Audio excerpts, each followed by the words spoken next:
नमस्कार, मैं हूं आपके साथ कंचन मिश्रा। अपडेट मीडिया 24x7 में आप सभी का स्वागत है। अपडेट मीडिया 24x7 के समस्त परिवार की ओर से आप सभी को गणतंत्र दिवस की बहुत बहुत शुभकामनाएं।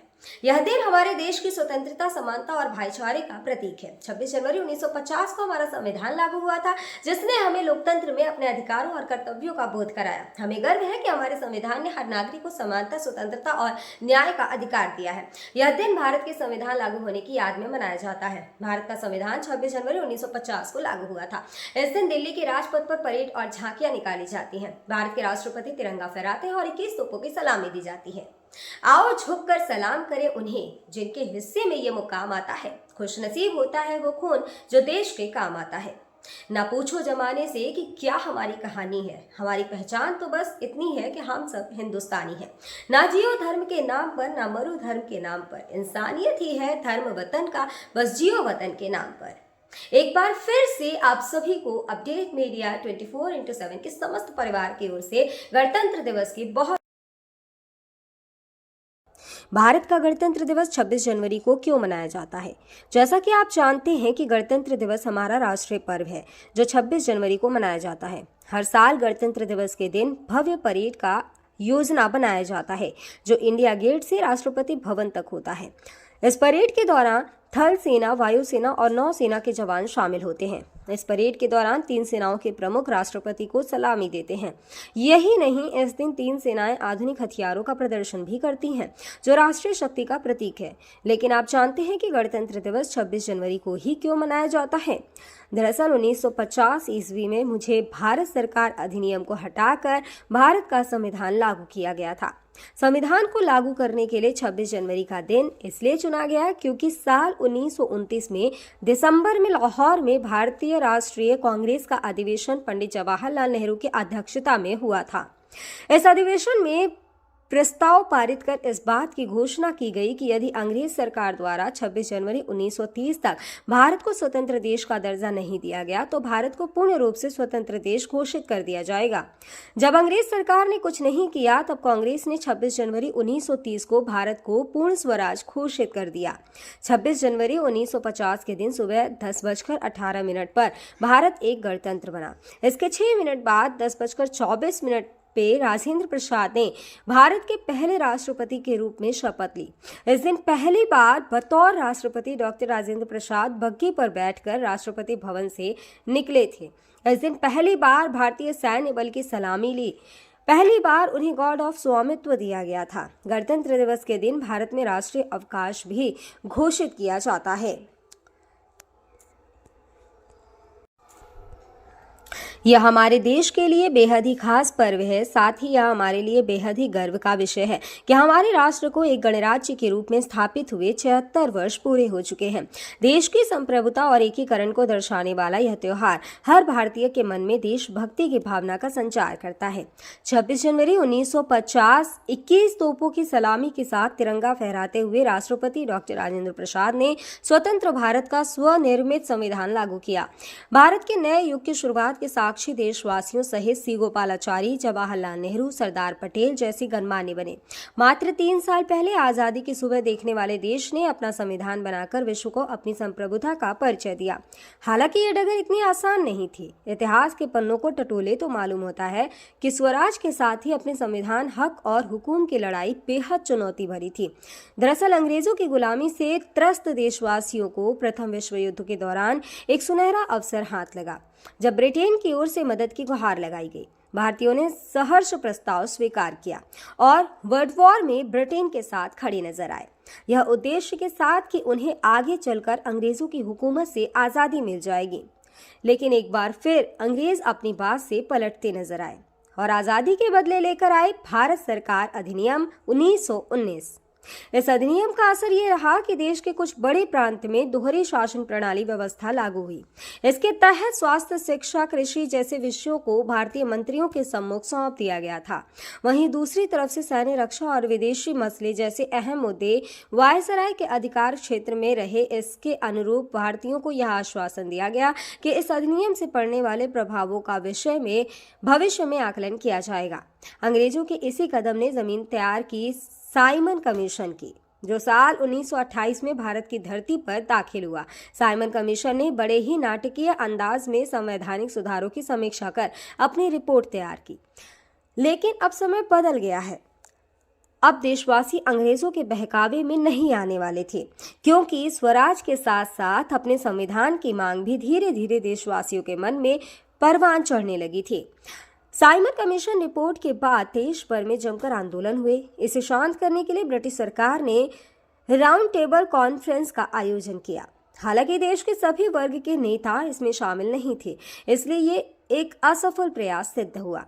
लेकिन जहां एक तरफ ब्रिटिश हुकूमत भारतीयों के इरादों को एक बार फिर भुलाने के जद्दोजहद में लगी थी, तो वहीं दूसरी तरफ देश के वीर सपूतों ने अपने संविधान का खाका तैयार भी कर लिया था।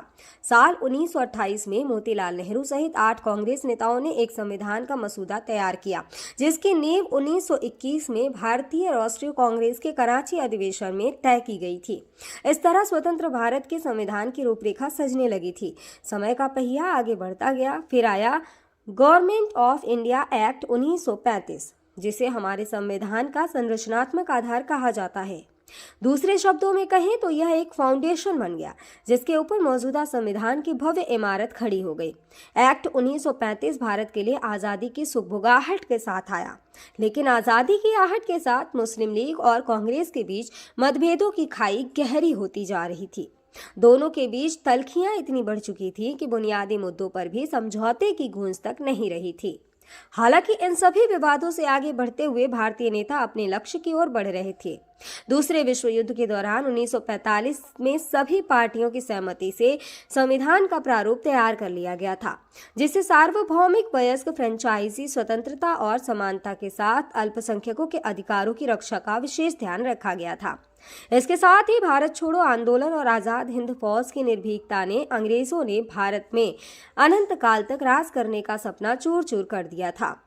जैसे जैसे भारतीय राष्ट्रीय आंदोलन जोर पकड़ता गया, ब्रिटिश हुकूमत पर संविधान निर्माण के लिए संविधान सभा के गठन का दबाव भी बढ़ता गया। इस गहमा गहमी के बीच आखिरकार 9 दिसंबर 1946 में नई दिल्ली के संवैधानिक हॉल में संविधान सभा की पहली बैठक हुई, जिसमें महात्मा गांधी को छोड़कर उस वक्त की राष्ट्रीय आंदोलन से जुड़ी करीब हर बड़ी शख्सियत शामिल थी, जिसका मुस्लिम लीग ने भारत को 2 हिस्सों में बांटे नए मुल्क पाकिस्तान की मांग को लेकर बैठक का बहिष्कार किया। लिहाजा पहली बैठक में कुल 207 सदस्यों ने हिस्सा लिया, जहां सभा के सबसे वरिष्ठ सदस्य डॉक्टर सच्चिदानंद सिन्हा को सभा का अस्थायी सदस्य चुना गया। हालांकि 2 दिन बाद 11 दिसंबर को डॉक्टर राजेंद्र प्रसाद सभा के अध्यक्ष निर्वाचित हुए और डॉक्टर एच.सी. मुखर्जी और वी.टी. कृष्णमाचारी को सभा का उपाध्यक्ष बनाया गया। इसी कड़ी में आया सुनहरा दिन 15 अगस्त 1947 का, जब गुलामी की बेड़ियों को तोड़ भारत ने आज़ादी की नई सुबह देखी। देशवासियों में जोश भरते हुए आज़ाद भारत के प्रथम प्रधानमंत्री जवाहरलाल नेहरू ने बुलंद आवाज में देश को संबोधित किया। इतिहास के पन्नों में यह भाषण ट्रस्ट विद डेस्टिनी नाम से दर्ज हुआ। इसके साथ ही तेज हुई संविधान निर्माण की प्रक्रिया। आज़ादी के बाद चुनौतियों में इजाफा हुआ। संविधान पर सामग्री की कमी थी, लेकिन उसका सही चयन और उचित व्याख्या का काम बहुत जटिल था। बी.एन. राव द्वारा तैयार किए गए संविधान के प्रारूप पर विचार विमर्श करने के लिए संविधान सभा 29 अगस्त 1947 को एक संकल्प पारित करके प्रारूप समिति का गठन किया। इसके अध्यक्ष के रूप में डॉक्टर भीमराव अंबेडकर को चुना गया। इस समिति में अंबेडकर के अलावा 6 और सदस्य थे। संविधान निर्माण के दौरान कई अहम फैसले लिए गए, जिसके राष्ट्रमंडल के समूह में भारत की सदस्यता, राष्ट्रध्वज का चयन, साथ ही राष्ट्रगान और राष्ट्रनीति का चुनाव शामिल था।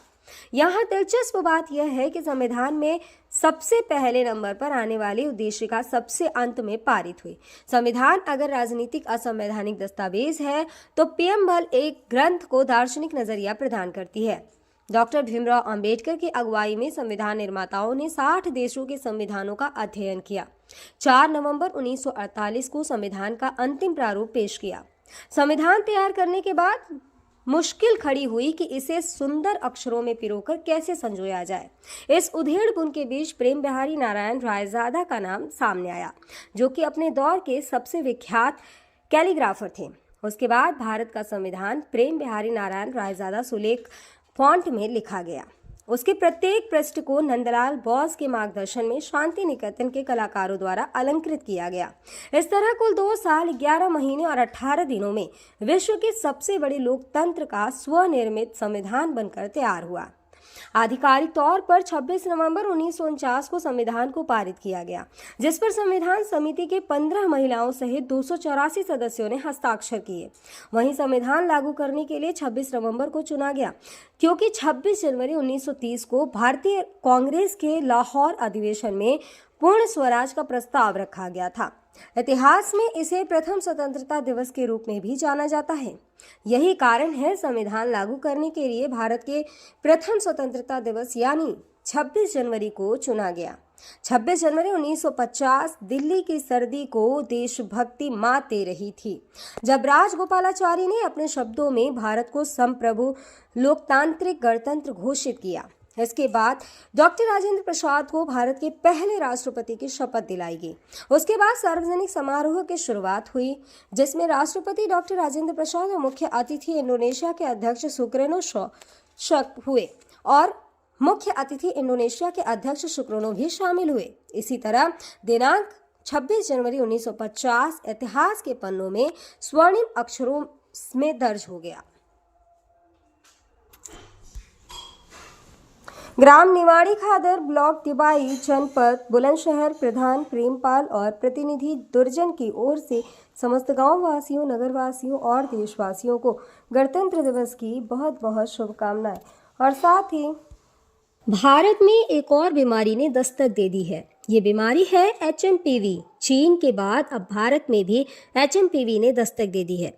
भारत में HMPV के 2 केसेस मिले हैं, जिसके बाद लोगों के मन में डर और सवाल पैदा हो गए हैं। सवाल ये कि HMPV वायरस क्या है, HMPV वायरस के लक्षण क्या है, HMPV वायरस से कैसे करें बचाव, और क्या HMPV कोई नया वायरस है? अगर आपके मन में भी ये सवाल है तो यहाँ आपको हर सवाल के जवाब मिल जाएंगे। चीन में ह्यूमन मेटान्यूमो वायरस की वजह से वायरल बुखार, श्वसन संक्रमण के बड़े मामले सामने आ रहे हैं। कर्नाटक में 2 मामले सामने आए हैं, जिनमें बेंगलुरु में भी 8 महीने की बच्ची में इस वायरस के संक्रमण का मामला सामने आया है। अब सवाल ये है कि आखिर HMPV क्या है? HMPV यानी ह्यूमन मेटान्यूमो वायरस एक श्वसन वायरस है जो फ्लू जैसे लक्षण पैदा करता है। अब निचले और ऊपरी श्वसन संक्रमण जैसे सर्दी का कारण बनता है। यह एक मौसमी बीमारी है जो आमतौर पर सर्दियों और शुरुआती वसंत में होती है, जो RSV यानी रेस्पिरेटरी सिंसिटियल वायरस और फ्लू के समान होते हैं। इससे बचाव के लिए HMPV आमतौर पर बच्चों में ही डिटेक्ट होता है।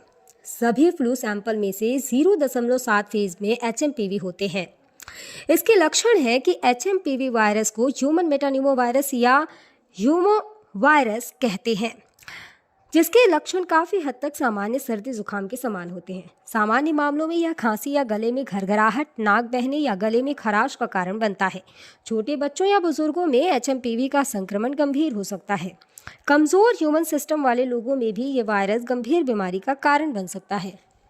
कहा जा रहा है कि इस वायरस से संक्रमित मरीजों में सांस लेने में दिक्कत और फ्लू जैसे लक्षण दिखाई दे रहे हैं। इसके इलाज के लिए ज़रूरी है कि इसमें सबसे ज़रूरी होता है कि अगर आपको HMPV के होने का संदेह होता है या इस तरह के कोई लक्षण आपको नज़र आते हैं तो बिना डॉक्टर के सलाह के कोई भी एंटीवायरल दवाओं का इस्तेमाल ना करें। सांस की बीमारी से जुड़े एक्सपर्ट ने लोगों को मानव मेटान्यूमो वायरस से लड़ने के लिए एंटीवायरल दवाओं का आंख बंद कर उपयोग न करने की सलाह दी है। ऐसे में सावधानी बरतें और बिना डॉक्टर के सलाह के कोई भी दवा न लें। फिलहाल इसका कोई टीका अब तक नहीं है। इसके लक्षण जैसा हम पहले ही बता चुके हैं कि सर्दी जुकाम होते हैं। 2023 में England, Britain, Finland, Australia, Canada, America और चीन में HMPV का पता चला था।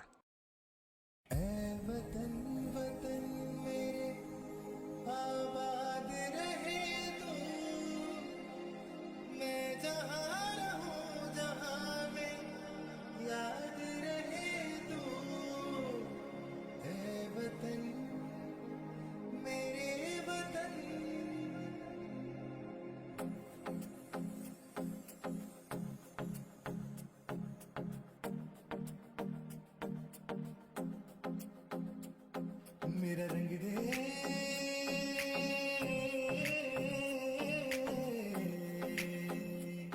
मेरा रंग दे बसंती चोला, माए रंग दे, मेरा रंग दे बसंती चोला, माए रंग दे, मेरा रंग दे बसंती चोला, रंग दे